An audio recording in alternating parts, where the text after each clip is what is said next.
اس دن اس گھر میں صرف نبی تھے اور علی تھے. محاصرہ ہو گیا, محاصرہ ہو گیا.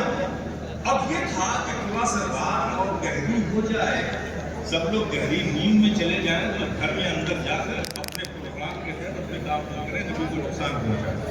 تو وہ انتظار میں رہے. اللہ نے جبریل ابھی میں جبریل جاؤ میرے محبوب کو بتاؤ, کیا محبوب اٹھیے اور آپ کو ابھی فوراً اسی وقت ہجرت کرنا ہے. جبریل امی آئے, محبوب کو بیدار کیا. محبوب تو بیدار رہتے ہی تھے. ہاں بے شک, سبحان اللہ سبحان اللہ, وہ ہمیشہ ہی بیدار رہتا ہے. جی جی بے شک. بتایا جبریل امی نے کہ اللہ نے فرمایا ہے کہ آپ کو ابھی اسی وقت ہجرت کرنا ہے. آقا نے علی سوئے ہوئے تم کو اٹھایا, بھی اٹھو. علی اٹھے, یا رسول اللہ ابھی تہجد کا وقت نہیں ہوا. آخر اتنی جلدی کہا نہیں, تہجد کی بات نہیں, مجھے اسی وقت رب کا حکم ہے, مجھے ہجرت کرنی ہے. لیکن علی تم میرے ساتھ نہیں آ رہے ہو, تمہیں یہی رکنا پڑے گا. یا رسول اللہ, اس لیے کہ میرے پاس لوگوں کی کچھ امانتیں ہیں, میں اس کو تمہارے حوالے کرتا ہوں. جب صبح ہو جائے تو تم امانتوں کو جن کی ہے ان تک پہنچا کے پھر تم بھی آ جانا. اور علی میں تو جا رہا ہوں, میرے بستر سے تم سو جاؤ, سو جاؤ. علی کو بستر سے سلا دیا نبی نے. کسی نے پوچھا تھا علی سے کہ اس رات جو نبی کے بستر پہ, نبی نے اپنے بستر پہ آپ کو سلایا تھا, کیا آپ کو نیند آ گئی تھی؟ ہاں نیند آ گئی تھی, بہت اچھی نیند آئی تھی. اچھا کیا آپ کو خبر نہیں تھی کہ اس دن نبی کا وہ بستر کتنا پرخطر تھا؟ پھر دشمن کو کیا پتا کہ نبی لیتے ہیں کہ علی لیتے ہیں؟ وہ آپ کو بھی نقصان نبی سمجھ کے کر سکتے تھے. کیا آپ اس سے باخبر نہیں تھے؟ کہاں باخبر تھا کہ دھوکے بھی مجھے بھی ہلاک کر سکتے ہیں. میں جانتا بھی تھا, پرخطر ماحول سے بھی واقف تھا. آپ پھر بھی آپ کو اچھی نیند آ گئی؟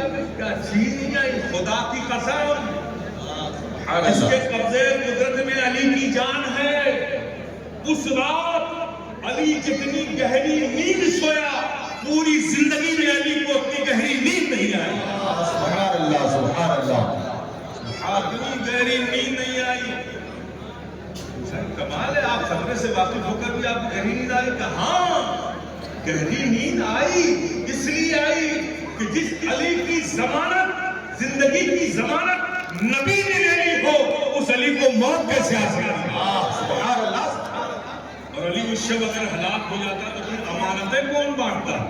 تو نبی نے زندگی کی ضمانت لے لی تھی, اس علی کو موت کیسے آتی تھی؟ یہ ایک واقعہ ہوا نا, پھر کیا ہوا؟ میں تیرا ہو گیا, اس کے جلوے دیکھو, ہٹوں گا نہیں موضوع سے. کیا ہوا؟ نبی باہر نکلے, دروازہ کھولا, دشمنوں کے حصار کو دیکھا کہ سب ادھر ادھر بیٹھے ہوئے ہیں.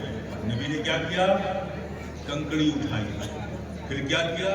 اس پہ کوئی دم فرمایا. پھر کیا کیا؟ ان کفار مکہ کی طرف اچھال دیا, پھینک دیا, پھینک دیا, پھینک دیا. نتیجہ کیا ہوا؟ بصیرت تو پہلے ہی سے نہیں تھی, کنکڑی پھینکا تو بصارت بھی چلی گئی, بصارت بھی چلی گئی. اور نبی باحفاظت ہجرت کے لیے نکل گئے. یہی واقعہ ہے. اب ذرا دیکھو, میں تیرا ہو گیا, اس کے جلوے کنکڑی اٹھائی کس نے؟ مصطفیٰ جان رحمت. دم کیا کس نے؟ مصطفیٰ جان رحمت. پھینکا کس نے؟ مصطفیٰ جان رحمت. یہ سارا عمل مصطفیٰ جان رحمت کا ہے نا. خدا کیا کہہ رہا ہے؟ وَمَا رَمَيْتَ إِذْ رَمَيْتَ وَلَكِنَّ اللَّهَ رَمَىٰ. نہیں ماری آپ نے جو ماری آپ نے. وَمَا رَمَيْتَ إِذْ رَمَيْتَ, نہیں ماری آپ نے جو ماری آپ نے, وہ تو اللہ نے ماری. سبحان اللہ. مار رہے ہیں مصطفیٰ, پھینک رہے ہیں مصطفیٰ, اچھال رہے ہیں مصطفیٰ. رب فرما رہا ہے کہ وہ جو آپ نے پھینکی نا, وہ آپ نے نہیں پھینکی, وہ تو اللہ نے پھینکی. کیوں؟ اس لیے کہہ تو چکا محبوب میں تیرا ہو گیا، تیرا ہر عمل میرا ہو گیا، سبحان اللہ سبحان اللہ میرا ہو گیا۔ غور کرو میرے پیارے، غور کیجیے، میں تیرا ہو گیا۔ اور دیکھا اس کے دل میں، اور دیکھیے صحابہ کی مقدس جماعت ہے، پروانوں کی مانند بیٹھی ہوئی ہے، نبی درمیان میں ہے، سب سر جھکائے، دل کی نظروں سے نبی کے ہوئے زیبا کو دیکھا، زندگی بھر ساتھ رہے، نبی کے ہر لمحہ رہنے والے ساتھ صحابہ بھی۔ کسی نے یہ دعویٰ نہیں کیا کہ میں نے اپنے ماتھے کی کھلی آنکھوں سے نبی کے ہوئے زیبا کو دل بھر کے دیکھا۔ سب یہی کہتے تھے کبھی نظر اٹھتی تھی، پڑتی تھی، آپ نہیں لا سکتی تھی، نظریں جھک جاتی تھی۔ جس نے بھی دیکھا نبی کو دل کی آنکھوں سے دیکھا، کسی کو تاب ہی نہیں تھی نبی کے رخسار زیبا پر، نبی کے چہرے انور پر کسی کی نظر ٹھہر جائے، کسی میں تاب ہی نہ تھی۔ لیکن شاعروں کی فطرت میں تجسس ہوتا ہے، تجسس ہوتا ہے۔ حضرت حسان بن ثابت، ان کو بڑی پریشانی تھی، نظر اٹھائیں کون جھک جائے، ان کو دیکھنے کی خواہش تھی، نظر اٹھائیں کون جھک جائے، کہا دیکھا کیسے جائے، تم دیکھے رہا نہ جائے، اور دیکھوں تو دیکھ نہ پاؤں، آخر طریقہ کیا ہوگا؟ روایتوں میں ہے کہ حضرت ابن ثابت نے کہا کہ ڈائریکٹ تو نہیں دیکھ سکتے، اپنے ہاتھ کو اٹھایا اور دو انگلیوں کے بیچ میں کچھ فاصلہ رکھا، اس فاصلے سے نبی کے روئے زیبا کو دیکھا، سبحان اللہ سبحان اللہ اس فاصلے سے نبی کے روئے زیبا کو دیکھا۔ اللہ اکبر، کیا مطلب، بیٹھنے کے باوجود بھی کبھی نہیں دیکھا۔ نبی ان اپنے صحابہ کے درمیان ہوتے تھے، نبی واضح و نصیحت فرماتے تھے، صحابہ اسے اپنے ذہن و فکر میں، قلب میں سب محفوظ کرتے تھے۔ یہ روز کا معمول تھا، روز سرکار بیان فرماتے تھے، یہ ہے نا۔ تو بولتا کون تھا صحابہ کے درمیان؟ صحابہ کو خاموشی سے سنتے تھے، بولتا کون تھا؟ نبی بولتے تھے۔ لمحہ مبارک کس کے ہوتے تھے؟ نبی کے ہوتے تھے۔ کلام کس کا ہوتا تھا؟ نبی کا ہوتا تھا۔ الفاظ کس کی زبان پاک سے نکلتے تھے؟ نبی کے نکلتے تھے۔ یہ سارا عمل نبی کا تھا نا، نبی کا تھا نا۔ اور قرآن کیا کہہ رہا ہے؟ بول رہے ہیں نبی، خطاب کر رہے ہیں نبی، واضح و نصیحت فرما رہے ہیں نبی، زبان پاک ہے نبی کی، کلام نکل رہا ہے نبی کی زبان پاک سے۔ رب کیا بول رہا؟ ما ينطق عن الهوى ان هو الا وحی یوحی۔ اے محبوب، یہ جو آپ بول رہے ہو نا، آپ اپنی طبیعت سے، اپنی تمنا سے، اپنی خواہش سے نہیں بول رہے، آپ تو وہ بول رہے ہو جو رب بول رہا ہے۔ سبحان اللہ سبحان اللہ سبحان اللہ، سبحان اللہ، زندہ باد۔ اس لیے کہے تو چکا کہ محبوب میں تیرا ہو گیا، اس لیے تیرا بقول میرا ہو گیا۔ کیا ہم آپ بیان کریں گے میرے پیارے، کیا بیان کریں گے؟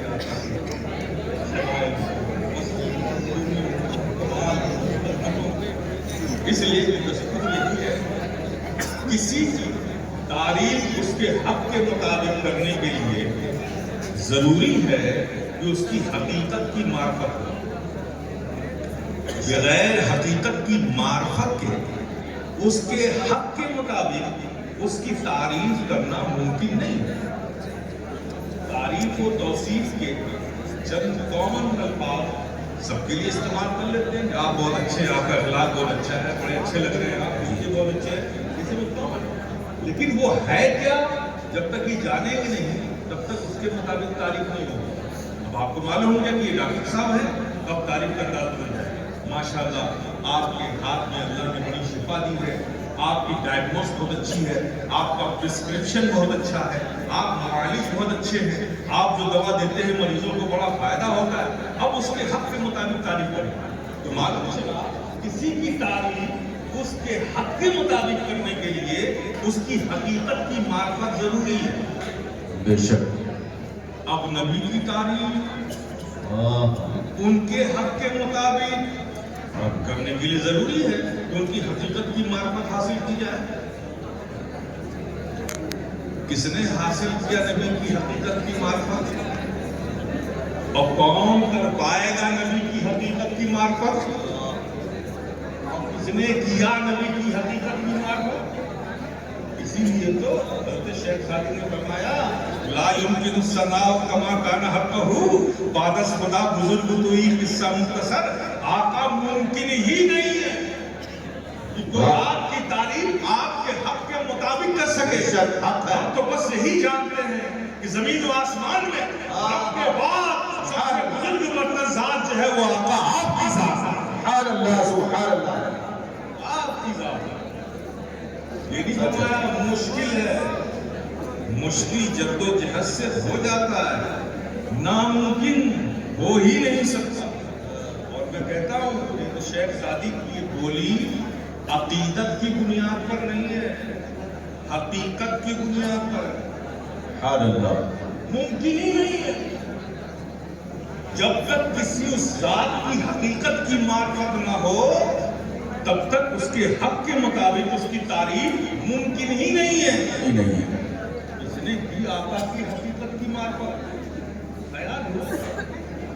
خیال آیا تھا کہ کوئی جانے نہ جانے نبی کی حقیقت. شاید وہ جو بچپن میں نبی کے ساتھ رہے، جوانی میں نبی کے ساتھ رہے، غار ثور میں نبی کے ساتھ رہے، ہجرت میں نبی کے ساتھ رہے، وہ جسے دنیا افضل البشر بعد الانبیاء بالتحقیق سیدنا ابی بکر صدیق کہتی ہے، کوئی جانے نہ جانے شاید ہی جانتے ہو.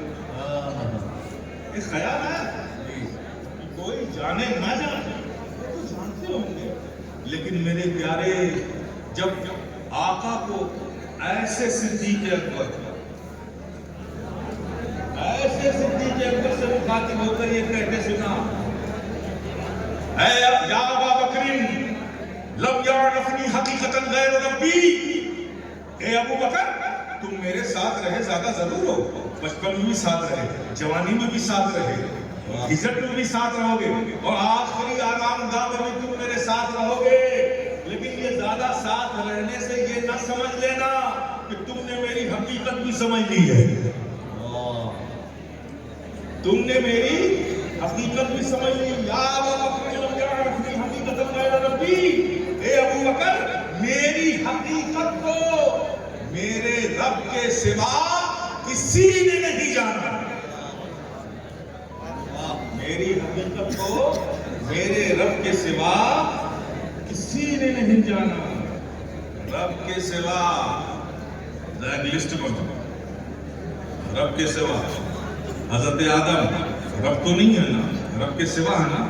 آدم رب کے سوا، نوح رب کے سوا، شیش رب کے سوا، موسیٰ رب کے سوا، عیسیٰ رب کے سوا، صالح رب کے سوا، نوح رب کے سوا، زکریا رب کے سوا، ایوب رب کے سوا، داؤد رب کے سوا، نوح رب کے سوا، یوسف رب کے سوا، صالح رب کے سوا، ابراہیم رب کے سوا، اسماعیل رب کے سوا، عیسیٰ رب کے سوا، موسیٰ رب کے سوا.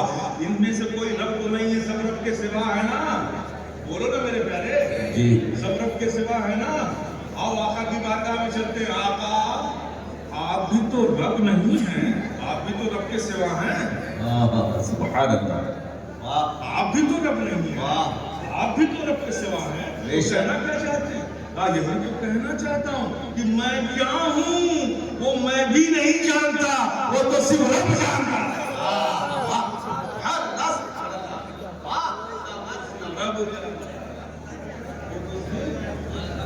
رب جانتا ہے.